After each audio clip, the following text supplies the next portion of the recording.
गुलाबी लिपस्टिक। सुनो, बाथरूम से मीरा ने आवाज़ दी। हरीश उस समय कोई कहानी लिख रहा था। कहानी लिखने में वह इतना व्यस्त था कि उसे मीरा की आवाज़ सुनाई ही नहीं दी।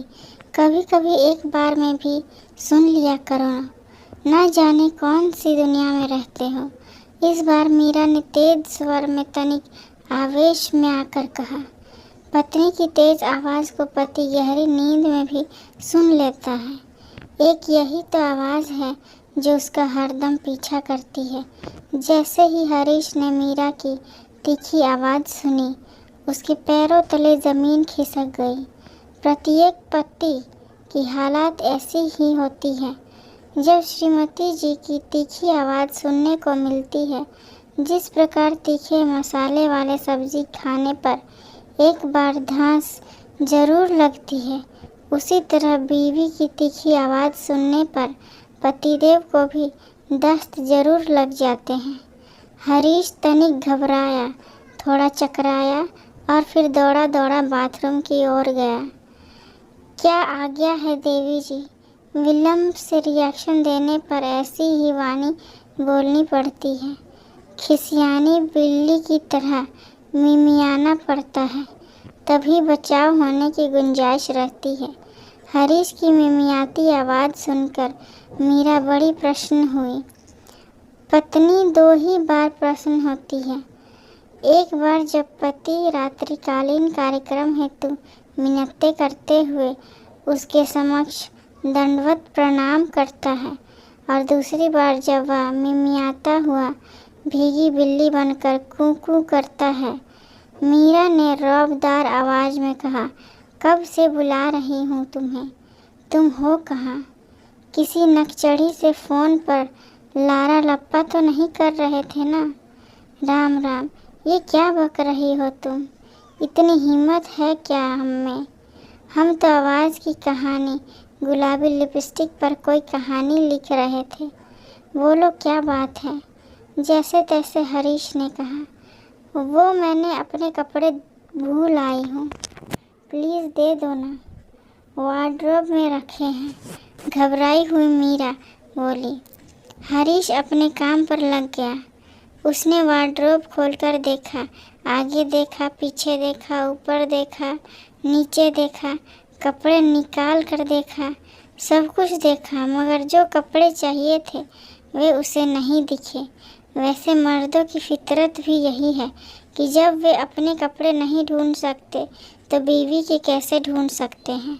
घबराहट में उसकी जान हलक में आकर अटक गई थी। अब मीरा ना जाने क्या करेगी। उसने एक बार फिर से वार्डरोब के अंदर झांक कर देखा तो उसे अंदर एक सफ़ेद सफ़ेद सी चीज़ दिखाई दी। उसने राहत की सांस ली। चलो बच गए, नहीं तो पता नहीं मीरा क्या करती। हरीश ने लपक कर उसे सफ़ेद चीज़ को उठाया तो वह एक कागज़ निकला। उसके आश्चर्य का ठिकाना नहीं रहा। ये कागज़ इतनी सीक्रेट जगह क्यों रखा है? क्या ये कोई लव लेटर है? हरीश के कान खड़े हो गए। उसने धड़कते दिल से वह कागज़ खोला तो यह मीरा का लिखा हुआ एक लव लेटर ही था जो उसने हरीश को लिखा था।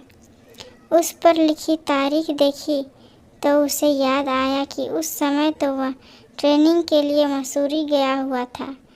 उस दिन मीरा घर पर ही रह रही थी।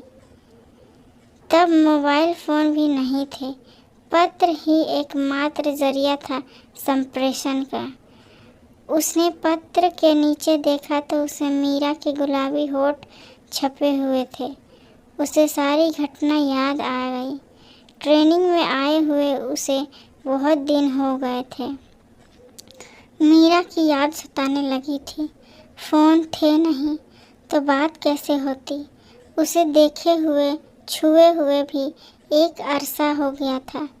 तब उसने एक खत में लिखा कि कितने दिन हो गए हैं तुम्हें देखे हुए मीरा।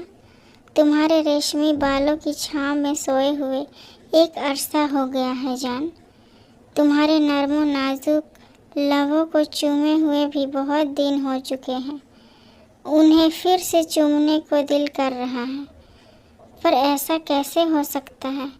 हाँ, एक तरीका है ऐसा करना कि पहले अपने गुलाब से अधरों पर गुलाबी लिपस्टिक लगाना, फिर उन्हें अपने खत में छाप देना।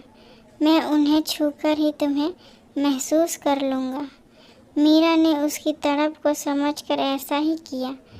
खत में नीचे गुलाबी होठ लिपस्टिक लगाकर छाप दिए। यह वही खत था जिसे मीरा ने बाद में उससे छीन लिया था। हरीश ने तो सोचा था कि मीरा ने वह खत फाड़ दिया होगा, पर नहीं, वो तो उसने सबसे कीमती चीज़ की तरह छुपा कर रखा है। अरे कहाँ खो गए लेखक महोदय? हरीश ने पीछे मुड़कर देखा तो वहाँ पर मीरा खड़ी थी, गीले कपड़ों में।